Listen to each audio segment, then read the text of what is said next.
Bienvenidos a Personajes de la Venezuela Virtual. Estoy con un amigo que se encuentra en Londres, que lo conocí alrededor del 2015, venía de un maratón, creo que de Berlín. ¿Cómo estás, Cruz Mario Zambrano? Hola Jorge, ¿qué tal? ¿Cómo estás? Gusto en saludarte. Un placer, bueno, estar aquí contigo y bueno, eh, nervioso por la entrevista. Mira, No es por una cuando, entrevista, porque no es una entrevista, pero, ¿sabes? Es el tema de estar en cámara y eso, pues siempre uno tiene algo de miedo escénico, lo cual no es malo. sí, bueno, eso siempre hay algo, ¿no? Mira, bueno, en el 2015 viniste del maratón de Berlín, algo así, ¿no? Venías con un grupo de Sí, gente. en el 2015, en realidad es un maratón que perdón, estaba pensado que yo corriera en el 2013, si no me equivoco. Ya no sí, era para el 2013 y justamente la semana antes de yo ir para el maratón, mi mamá falleció, entonces bueno, todo se canceló, entonces fue postergado 2 años más tarde porque en el 2014 yo tenía ya el cupo para correr el maratón de Nueva York, que también había sido postergado en el 2012 por la tormenta. Entonces, bueno, los hechos sucedieron así y todo sucede por bien. Uno nunca, aunque no lo entienda en ese momento, uno después dice, bueno, esto sucedió.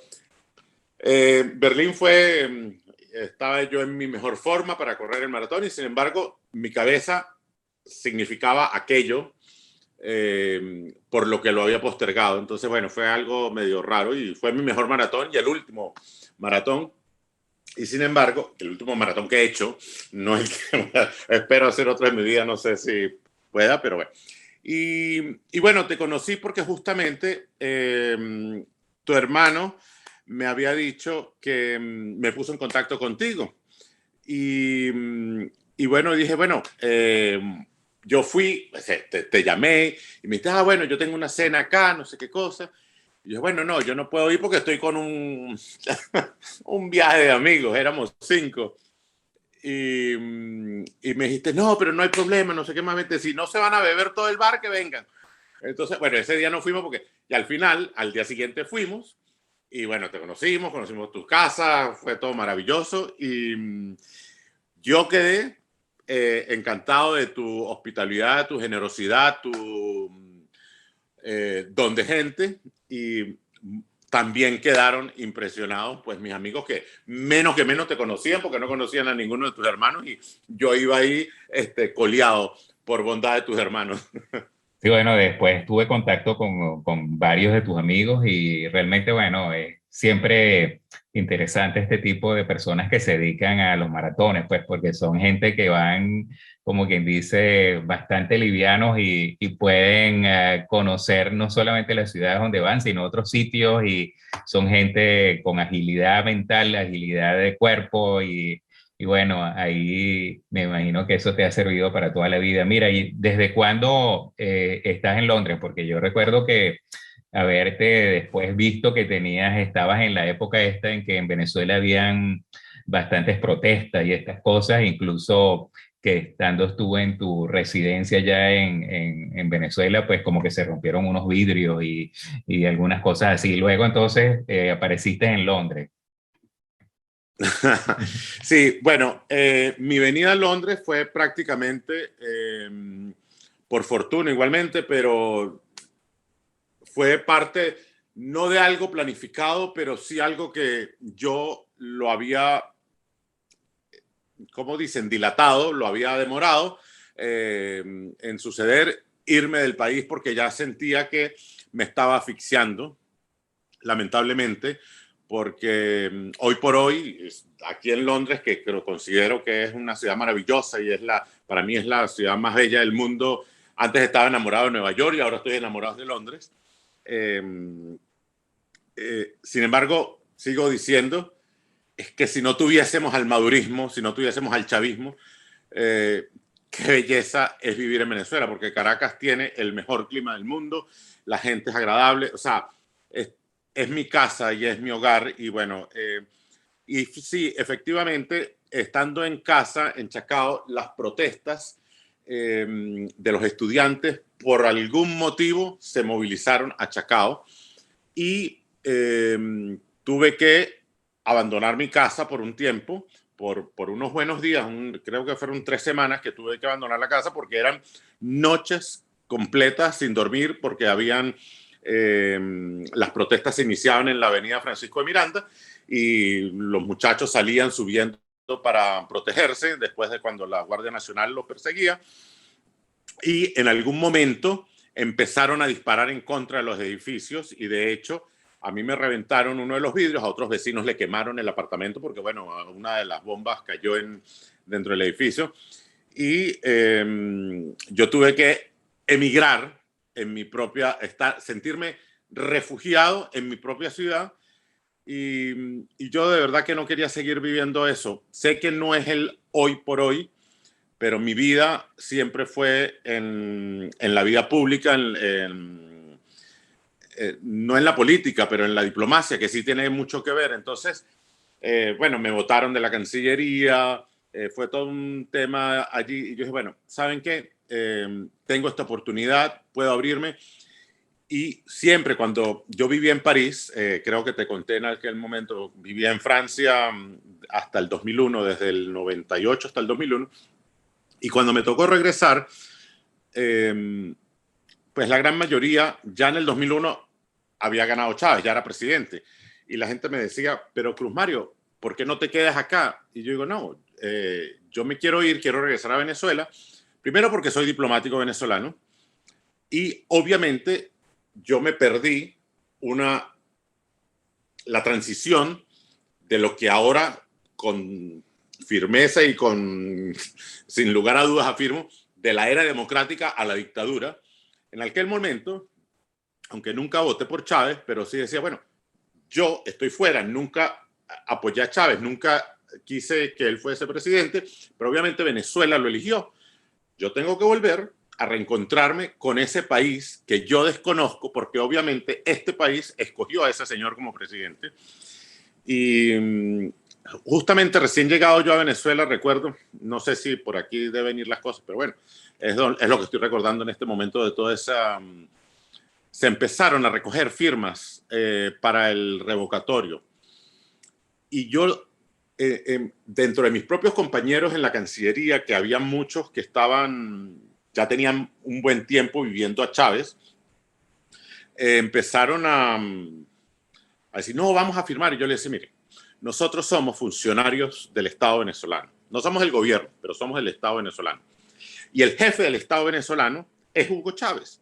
O sea, ¿cómo vamos nosotros a firmar en un referéndum que va en contra del jefe del Estado? Yo creo que hay que tener un poquito... Todo esto es a sotoboche, digamos, pero a medida que pasaron los días y empezaron las protestas, yo dije, aquí no hay nada que hacer.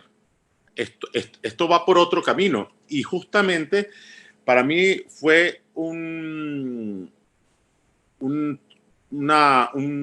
punto de quiebre en mi oposición feraz y tenaz en contra del régimen, cuando un 27 de febrero, si no me equivoco, creo que era el 2002, hubo unas protestas y a la hermana de Mari Montes, la periodista especialista en béisbol, la Guardia Nacional la golpeó, la pateó, la escupió, la volvió nada.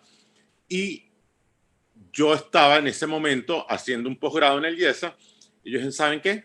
Yo con esto no me puedo vincular o sea, basta de decir soy funcionario de Estado y bueno, seguí siendo funcionario de Estado porque ellos no me podían votar a mí, yo les seguía dando la pelea hasta que al final me votaron. Pero esa situación me permitió a mí enfrentarme a ellos y de alguna manera yo logré hacer mi vida, entre comillas, fuera de Venezuela, pero luego las circunstancias económicas hicieron que también se cerraran las oportunidades que yo tenía en ese momento que se habían dado. Fui embajador de una marca de whisky, lo cual me daba mucha exposición y me permitía vivir súper bien. Pero bueno, eso también se acabó por la situación del país. Venezuela dejó de ser el primer país consumidor del whisky de la nada. a pesar de toda la crisis del chavismo, nunca como en el chavismo se consumió tanto whisky en Venezuela. Pero eso se acabó también y me permitió entonces a mí, yo hacía mi mercado semanalmente y veía cómo las cosas iban en aumento, en aumento, en aumento. Y yo dije, si yo me quedo aquí, si yo me quedo en Venezuela, yo voy directo a la pobreza. O sea, esto es una locura. De repente fue no digo que fue una decisión tomada apresuradamente, pero sí el temor de caer en una situación de pobreza, de estar en un estado paupérrimo económicamente. Yo dije, yo nunca he sido rico, ni nunca he vivido en el lujo ni nada, pero siempre me ha gustado vivir con el placer de vivir bien la vida. Y dije, me voy y haré. Y ojo, yo empecé aquí trabajando como mesonero y bueno, ahorita estoy en algo más administrativo, etcétera. Y no gano millones de euros, o sea, no de euros, de libras esterlinas, pero estoy bien, ¿sabes? Extraño mi familia, extraño mis amigos y en algún momento, en medio de la pandemia, bueno, obviamente que yo soy amante de tus videos de esto de la pandemia, que se los mostraba a Jill, la casera donde yo vivo, y ella estaba enamorada, siempre me decía, tu amigo ha puesto más videos, y yo se los mostraba. Y en ese momento empecé a hacer, bueno, voy a hacer yo videos de sitios emblemáticos o cosas llamativas que me gustan, que puedan ser de un atractivo para mi comunidad, y los hago en español. La gente me dice, ¿pero por qué no lo haces en inglés? Yo le digo, bueno, porque mi gran base de amigos y conocidos y familias, todos hablan español. Y cuando hablo, no hay Google que pueda traducir lo que estoy diciendo, creo yo. No sé si ahora la tecnología también lo permite hacer una cuestión. Entonces, y hubo varios videos, por cierto, de esa época no, porque todavía lo sigo haciendo, pero hubo ciertos videos que tuve que hacer, o sea, los hice y nunca los monté porque hablaba justamente de algo que esto me provoca. O sea, es algo que siento que es aquello que sentía que era la conexión directa e inmediata con mi gente. No con mi familia, porque los tengo siempre al lado, pero con mis amigos que nunca veo, que siempre, no es lo mismo un like en Instagram, no es lo mismo un comentario pequeño en alguna parte, que el poder expresar lo que yo estoy sintiendo y que esa gente rápidamente te responde y te diga, y tú dices, qué bueno es tener amigos y tener amigos de verdad que, y bueno, no sé si eso te expliqué muy largo todo lo que es mi proceso de haber venido aquí para Londres, pero bueno, yo estoy feliz y aquí estoy, pues. Bueno, siempre es un proceso. Yo creo que pues hay personas que como tú pues estarían, digamos, latentemente pensando en eso como posibilidad y lo tenían así como una opción, pero mientras tanto, digamos, las circunstancias no te empujaban a dar el último paso y luego lo diste y bueno, a lo hecho pecho, pues cuando uno ya da ese paso se llena de adrenalina porque hace falta confiar en la incertidumbre, confiar en muchas cosas y se tira uno al agua. O sea, nunca nadie se va o muy poca gente se va con todo resuelto. O sea, siempre es algo así como que se deja algo que se conoce y se tira uno en una piscina con bastantes profundidades desconocidas que uno no sabe realmente dónde va a ir a parar, pero bueno, es otra cosa, es por lo menos la esperanza de empezar de nuevo y con posibilidades abiertas, pues con posibilidades normales, con posibilidades de vida normal, etcétera, ¿no? Yo te comprendo, o sea, realmente en ese sentido. Mira, y bueno, lo que he visto también es que, pues, en cierta forma, eres una persona que además de haber sido diplomático, tuviste la oportunidad también de enterarte un poco sobre el tema de los refugiados, ¿no? Estuviste en una comisión que trata precisamente el tema de los refugiados y eso es un tema tan actual que deberíamos entonces escucharte también la posición actual tanto en la masa de refugiados que deben haber de venezolanos, como ahora esta nueva fuente de posibles desplazados o que ya existen, por ejemplo, con el problema este de la Ucrania. ¿Cómo ves tú eso desde el punto de vista global? ¿Están funcionando las instituciones que se encargan en teoría de hacer canales humanitarios para que las personas vayan? Son instituciones que la reacción es lenta. No sé, ¿cuál es tu opinión?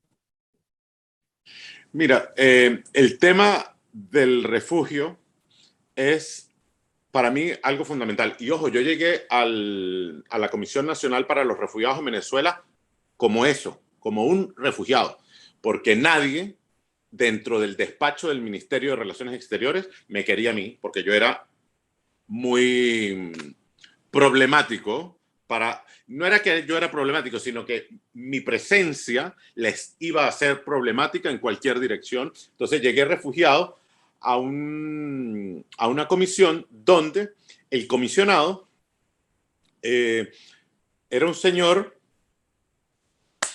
mire, lo quiero, lo aprecio muchísimo porque a pesar de ser chavista y de ser amigo de Chávez, porque era de Barinas, o es de Barinas, no sé si él murió o no murió, bueno, ya los años pasan y uno no sabe qué pasa con la gente, ¿no?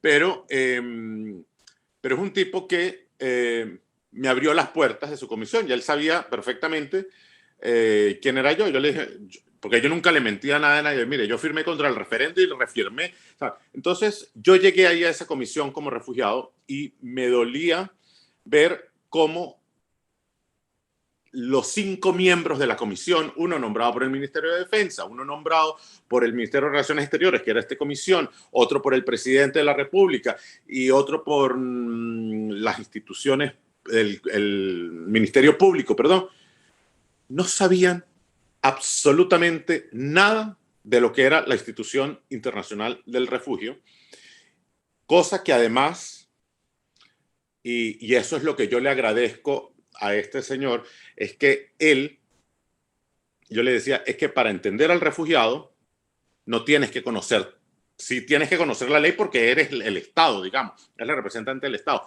pero es esto, es el ser humano lo que vale aquí y es entender que esa gente no se está yendo del lugar porque le da la gana. Entonces, recuerdo que con la generala del Ministerio de la Defensa, que estaba representando al Ministerio de la Defensa, yo tuve que ir a defender un caso frente a la comisión. Decía, bueno, pero en nombre del presidente se pueden decir muchas cosas, porque cuando hubo el bombardeo de Siria, perdón, el bombardeo de Israel sobre Siria y la zona del Líbano, el presidente Chávez, entonces, dijo que había que darle refugio a toda esa gente que estaba desplazada. Donde manda capitán, no manda marinero. Y en ese momento a una de esas personas se les estaba negando el refugio. Y yo le digo, mire, el presidente de la República en cadena de televisión dijo esto y esto y esto. En nombre de Chávez se han dicho muchas cosas. Yo le digo, no. En nombre de Chávez se han dicho muchas cosas, no. Chávez lo dijo y es aquí, y es la institución, es el presidente de la República de Venezuela. Aquí tenemos que trabajar sobre esto. Entonces, y además, usted lo que está pidiendo es pruebas documentales de que esas personas eran refugiadas. Coño, cuando te cae una, perdón por la expresión, cuando te cae una bomba, no vas a ir a buscar las fotocopias de tu partida de nacimiento, ni de... Lo mismito sucede con los refugiados colombianos, que algo que la gente no termina de entender y por eso yo le digo, gracias a Dios, somos venezolanos y gracias a Dios Venezuela existe. Con Uribe, con el que sucedió a Uribe y que ya no recuerdo ni cómo se llama, todo se arregló en Colombia, decían, así como ahora dicen que todo se arregló en Venezuela económicamente, decían que todo se había arreglado en Colombia, y yo estaba en la Comisión Nacional para los Refugiados. Yo sabía que estaban todavía entrando colombianos a Venezuela buscando refugio de la FARC y refugios no del Estado, pero sí de los paracos, de los paramilitares colombianos que estaban defendidos por Uribe y por los otros. Entonces, ¿aló? Sí, sí, ¿Aló? te escucho. Estás Ah, bien. espera porque se apagó. Espera, déjame. Estás bien, yo te veo todo. ¿Me ves? Ok, déjame Sí. poner los lentes y poner aquí porque esto se... No sé qué pasó aquí.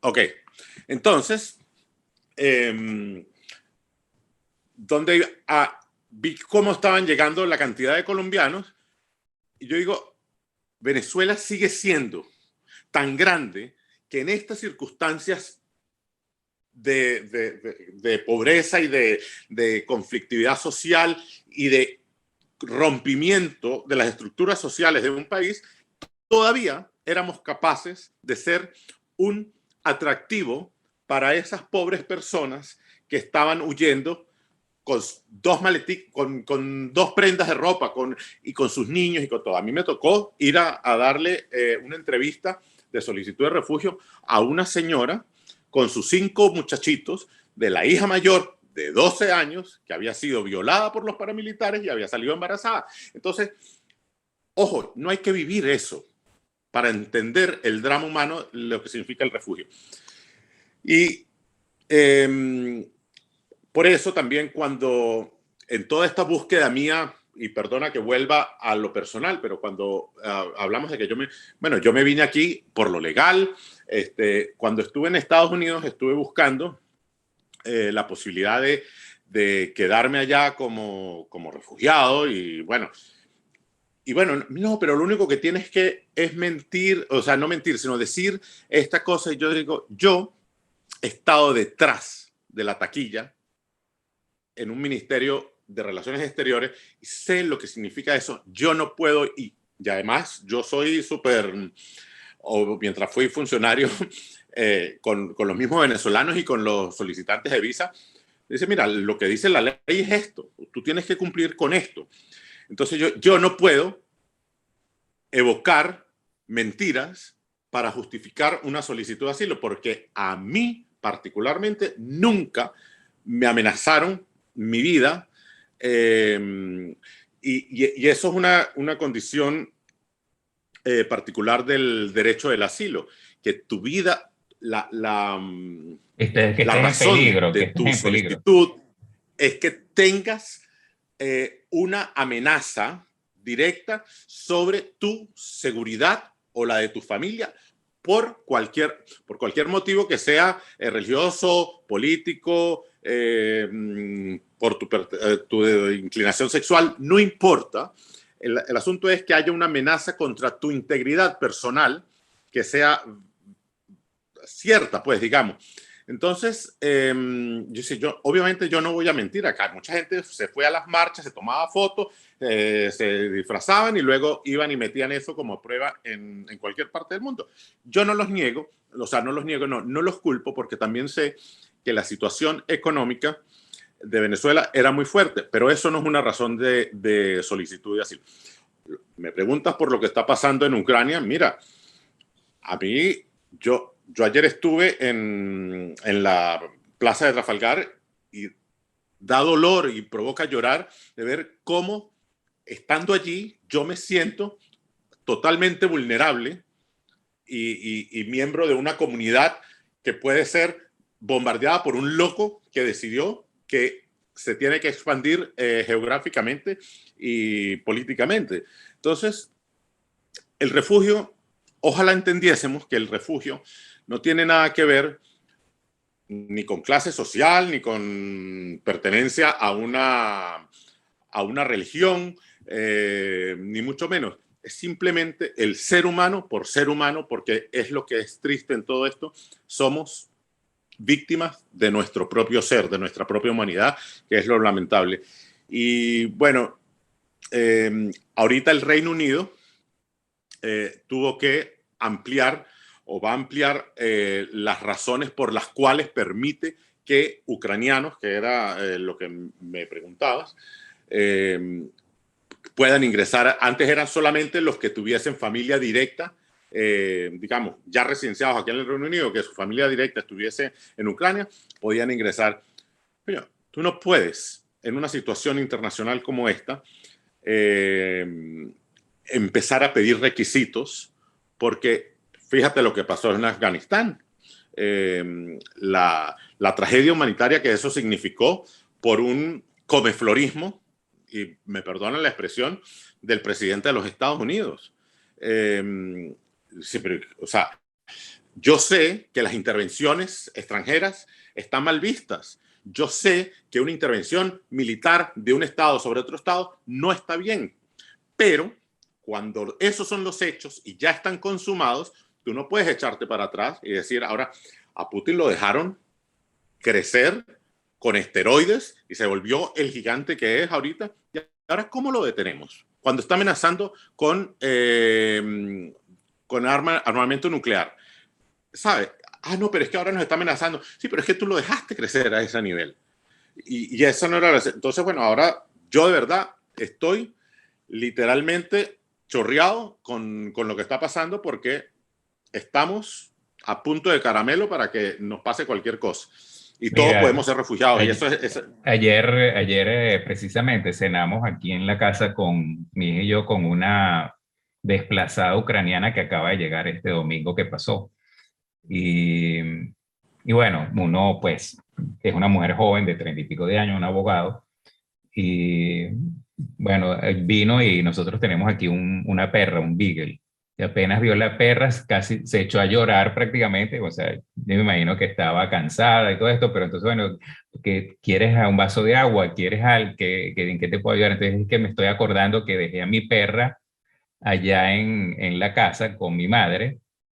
O sea, ella no vivía con su madre, ella, una mujer que vivía aparte, entonces la madre llegó el día que empezó la guerra y le dijo, levántate, levántate, que empezó la guerra, y entonces empacó 6 maletas y luego se redujo a una sola maleta y al final se dio cuenta, bueno, que su mamá no se iba a venir y entonces se quedó con la mamá. Entonces ahora la mamá, después de ella haber ya logrado montarse en un tren, que es prácticamente imposible, tuvo que valerse de la ayuda del que manejaba el tren, que se compadeció de ella y todas estas cosas, llegó acá, entonces se entera que la mamá ya como que pasó por este proceso mental de que la cosa iba para serio y entonces abandonó, también se montó en un tren la mamá, pero esta vez dejando abandonado al perro con una persona desconocida en el apartamento de ella. O sea que están ahorita, es en teoría, el perro con alguien que no conocen en el apartamento de la mamá.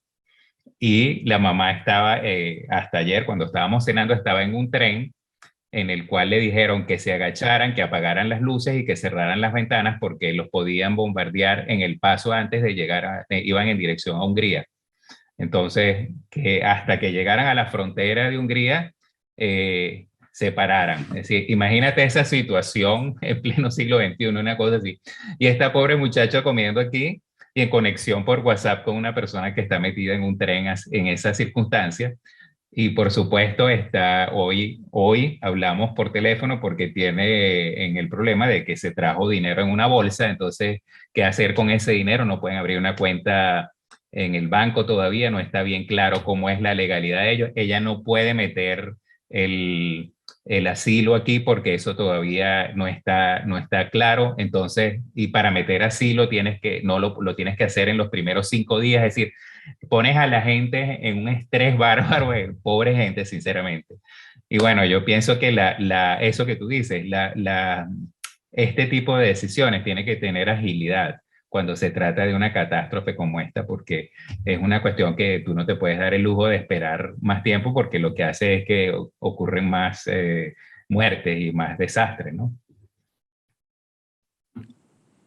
Sí, y bueno, dicho eso, y yo vuelvo porque obviamente no le voy a quitar méritos a esta crisis horrorosa que está viviendo el pueblo ucraniano.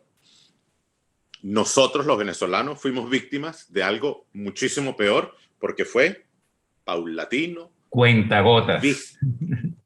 vestido de una cierta legalidad que todo el mundo aplaudía y no se estaban dando cuenta. Por eso yo digo, pero ¿por qué no escucharon a los venezolanos? O sea, ¿por qué cuando hablamos alto no se escuchó lo que estaba pasando? Entonces luego empiezan, y hay un poeta armenio venezolano que vive en México, Zacarías, pero no recuerdo el nombre, que habla de todo esto y dice, bueno, es que muchas veces no es que seamos xenófobos, no. Lo que somos es, no recuerdo ahorita el término, la fobia a la pobreza. Si eres pobre, no te quiero. Si eres rico, no me importa del color ni de la religión que sea, te acepto en mí. Y así están los multimillonarios enchufados del régimen chavista viviendo en España. Bienvenido.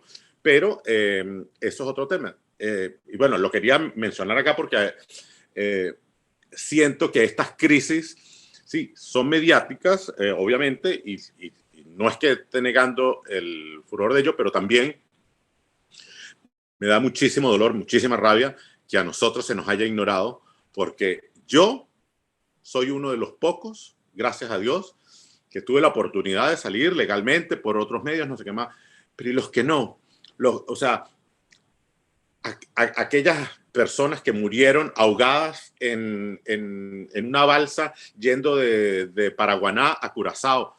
Yo decía, pero ¿qué coño están pensando? La desesperación, porque no me ponía yo en sus zapatos para pensar que la gente está desesperada de saber de que no le puede dar de comer a sus niños. Coño, me los llevo en el barco y los meto para Curazao, para Trinidad, no sé más. Trinidad, ahí acaba de asesinar a un niño venezolano y a su madre la metieron presa por estar tratando de ingresar ilegalmente, ¿sabes? Entonces, el mundo, de verdad, es una hipocresía. Yo soy diplomático y siento que tenemos que agotar las vías diplomáticas, pero no podemos ser comeflores y de pensar de que todo el mundo es bueno. Y yo sí creo que Venezuela, en la era democrática, en esos 40 años nefastos del puntofijismo, que fueron un avance institucional bárbaro en comparación con todo lo otro que había vivido Venezuela y en comparación particularmente con este retroceso instrumental, sistémico que ha tenido Venezuela en estos 20 y tantos años del chavismo. Venezuela siempre fue muy firme y dura en términos de las relaciones internacionales, es decir, esto no va por ahí, esto es así, y por eso yo siento que lamentablemente nuestra presencia internacional se disminuyó muchísimo, pero si el petróleo tuvo algo bueno, fue haberle dado a Venezuela una voz internacional que fue escuchada y fue tomada en cuenta, más que solamente escuchada. Y bueno, ojalá los nuevos líderes, cosa que te lo puedo decir porque yo me siento a veces frustrado de que veo las nuevas generaciones y yo digo, pero es que yo debía haber estado allí, o sea, yo debía haber, pero bueno, las cosas son como son y aquí estamos, así que para adelante. Y bueno, es muy difícil ver, digamos, también los toros desde la barrera a veces, eso es, uno quisiera estar en el lugar, ¿no? Y a mí me ha tocado verlos a veces desde la barrera, aunque hoy en día no hay barreras, por eso están estos programas que yo pongo de la Venezuela virtual, porque uno está viviendo casi que como si vivieras en el suelo venezolano la tensión que ocurre en el país natal, ¿no? Y bueno, pero claro, lo que tú dices, esto de las invasiones también de otras potencias en los países para solucionar los problemas, es una cuestión que es muy sutil y es algo que uno tiene que también sopesar y todas esas cosas. Por ejemplo, volviendo al caso de esta chica ayer, una de las cosas que ella nos recriminaba a nosotros, creyendo que yo soy austriaco, es que no hemos ido a pelear allá desde el punto de vista austriaco todavía. Entonces, bueno, uno se pregunta, ¿debería ir ahorita a Austria y toda la OTAN a pelear y hacerle el juego a este señor? Es decir, que si un perro ladra, los demás perros deben contraladrar. Si un perro muerde, los demás tienen que morder.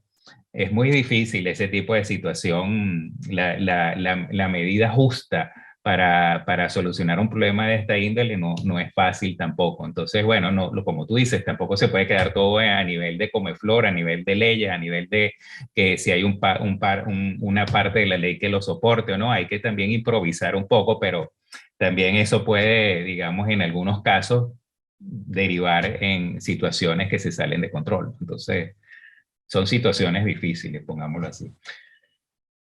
Sí, y tú tienes que ver, de hecho, la presencia de la Unión Soviética en Afganistán, su retirada, el ingreso de los Estados Unidos, la salida del Talibán, la entrada de los Estados Unidos, la entrada nuevamente del Talibán, ¿sabes?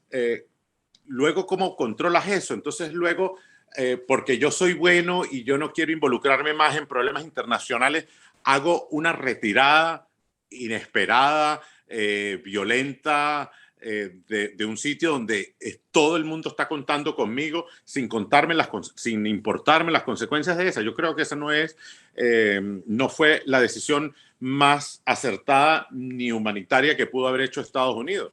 Igualmente, y aquí traigo a colación esto porque siempre creo que la fuerza o el uso, la amenaza del uso de la fuerza para contener estas cosas es importante.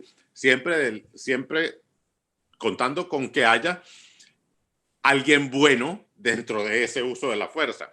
Y lo traigo a colación porque no sé si la gente recuerda la invasión americana a Grenada, por allá por el año 82, si no me equivoco.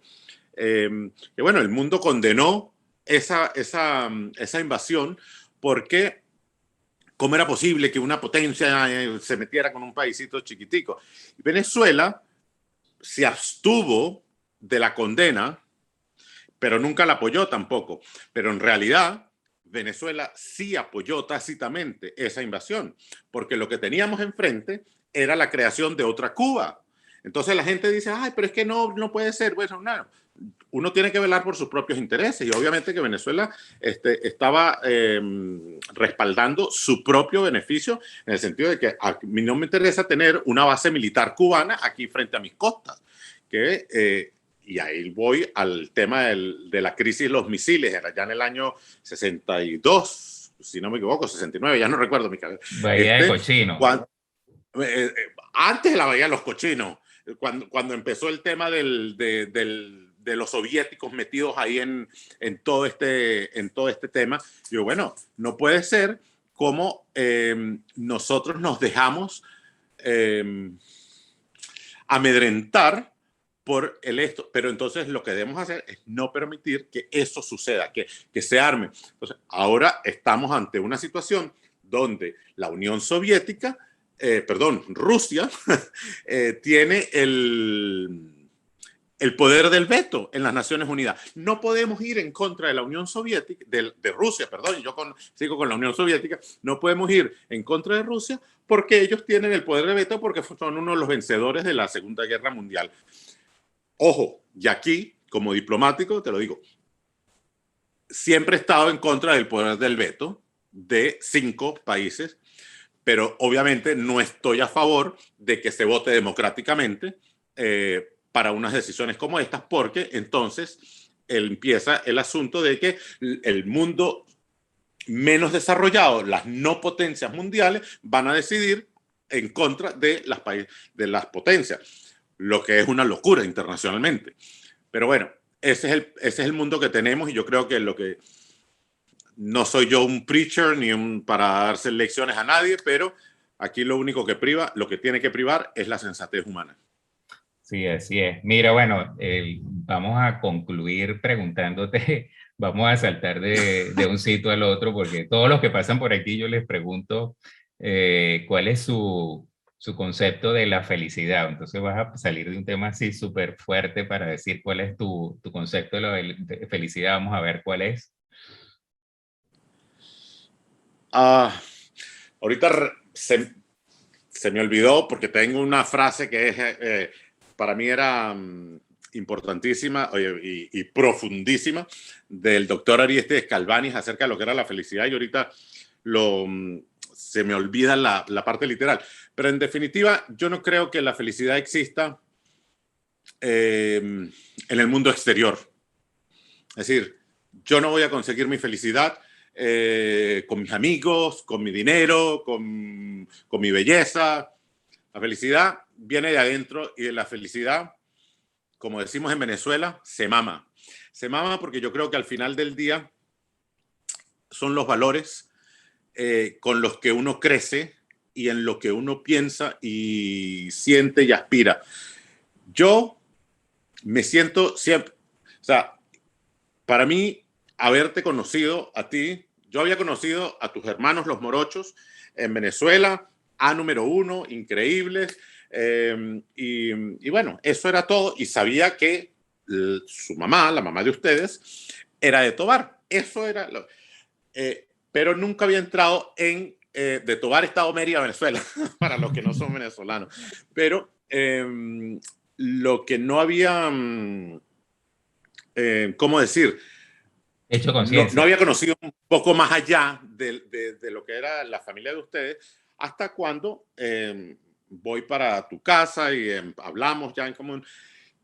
Y yo siento, digo, es que esta gente tiene exactamente, no exactamente los mismos valores, porque obviamente ustedes tienen la parte portuguesa que yo carezco y no tengo, pero ambos padres míos vienen de Mérida y esa cuestión de ayudar, de ser, y no de ayudar porque, ay, pobrecito, no, ayudar porque es mi hermano. O sea, yo ahorita estoy impresionado de esa bondad, de el hecho, lo que está sucediendo en Ucrania es ayer, fue ayer que Putin invadió, no sé qué más. Tú ayer, anoche, ya tuviste a una refugiada en tu casa y es eso, es el ser humano. Entonces, para mí la felicidad es está dentro de uno y es darse uno mismo con todo, sin esperar nada a cambio. Y puede sonar cliché y puede sonar más que cliché, puede sonar romántico, estúpido o comeflorismo, pero yo sí siento que yo de mí lo doy todo. Si algo viene para mí, bienvenido sea, gracias a Dios, pero no lo estoy esperando. Y por eso a mí la riqueza nunca me llamó la atención, tener carros, vivir bien, sí, vivo bien, pero trabajo para ello, o sea, ¿no? Entonces, a veces estamos buscando la felicidad en los lugares equivocados y la felicidad está, para mí, la felicidad es estar en paz consigo mismo y poderle llevar a alguien un poquito de paz. Dicho eso, hay gente que nunca va a ser feliz. Alguien dijo, bueno, la felicidad es como una mariposa. Si la estás persiguiendo, nunca la alcanzas y de repente te quedas tranquilo y se te posa sobre el hombro. Entonces la felicidad no depende de ti, depende de factores externos, pero eso también lo pone sobre factores externos, lo cual es mentira. Depende de cómo se acepta la realidad. La realidad es una, dura y cruda, la vida es así, pero me voy a marcar. La guerra en Ucrania, yo tenía que verme con unos amigos el sábado que vinieron de Portugal, justamente, venezolanos que vienen en Portugal, ya vinieron para acá, y me fue a ver, y bueno, me arreglé, me puse bien, no sé qué más, y yo, coño, estoy bien vestido, no sé qué más, déjame tomarme una foto. Y en eso que me fui a tomar la foto, veo el periódico, el The Guardian, la cuestión en Ucrania. Yo, ¿en qué carajo estoy pensando yo? Y ¿sabes? Eso no me quita el sueño, no es que yo dejo de dormir por lo que está pasando en Ucrania, pero sí creo que tener los pies bien aferrados a la tierra nos hace felices y nos hace ser, ¿sabes?, considerados con todo el mundo. Y algo que leí también por ahí y es mi lema de vida, cuando lo hago mal, lo reconozco, pero echo para atrás, ¿no? Pero digo, es be kind always. People might be fighting a battle that you don't know anything about. Y eso es lo más importante, o sea, ser siempre amable con la gente, porque uno no sabe lo que está pasando esa otra persona. Y a eso lo quería decir porque aquí en Inglaterra he estado en mucho más contacto y abierto más que en Venezuela. no sé si es que no lo hay o no lo tocamos, el tema de la salud mental. Muchos dicen, pero este es que no sé qué más, que la cabeza es una cuestión química también, y ahí no hay nada que pueda el ser humano hacer desde el punto de vista, ay, sé tranquilo, sé feliz. No, coño, la depresión la tienes que tratar químicamente, porque es un desbalance químico. Entonces, a eso me refiero con ser kind, ser amable, amable ser con todo el mundo, porque considerado, uno no sí. sabe ser considerado uno no sabe qué es lo que está viviendo esa otra persona. Y yo sí Mira, me considero feliz. Luz Mario, bueno, yo creo que excelente, bueno, hablamos de muchísimos temas, pero creo que una de las cosas en que estamos de acuerdo es eso, en que uno tiene que, en cierta forma, o sea, si alguien necesita algo y tú lo puedes dar, darlo sin pensar en que, ¿cómo se llama? En que te vayan a pagar o esas cosas, porque es el momento, no hay mejor ayuda que la que llega en el momento apropiado, y la mano que se tiende en el momento en que se necesita esa mano es la más importante, diría yo. Entonces, y yo lo veo así también desde el punto de vista de que tú sí puedes ayudar, por ejemplo, a un ucraniano, eso en cierta forma es como si estuvieras ayudando a un venezolano. Todo eso se devuelve, todo eso está interconectado, somos todos de la misma, del mismo planeta. Y bueno, yo estoy, digamos, en eso, en lo que uno pueda, pues ayudar y, por supuesto, siempre guardando las posibilidades, las fuerzas para poder seguir ayudándose uno mismo y ayudando a los demás. Exactamente. Te mando, Fortaleza para uno mismo. te mando bendiciones para Londres y te mando bendiciones para todo lo que hagas en tu vida. Este año vamos a necesitar quizás comunicarnos unas veces ahí para darnos fuerza. Espero seguir disfrutando de tu amistad y bueno, muchísimas cosas buenas para ti, independientemente de lo que suceda en el Muy, mundo. muy, muy agradecido, Jorge, y de verdad que yo a ustedes los quiero muchísimo, porque son un familión. Y ojo, los conozco a ustedes tres, pero y bueno, te referiste en algún momento a tus dos hermanos menores como, bueno, prácticamente son mis hijos, porque los crié yo, porque tú eres el Sí. mayor y ellos son los menores, ¿sabes? Y eso, así que gracias por tu amistad, gracias por ese sentimiento y bueno, todo lo mejor. Así es, fortaleza para todo. Un abrazo. Chao, Jorge. Chao.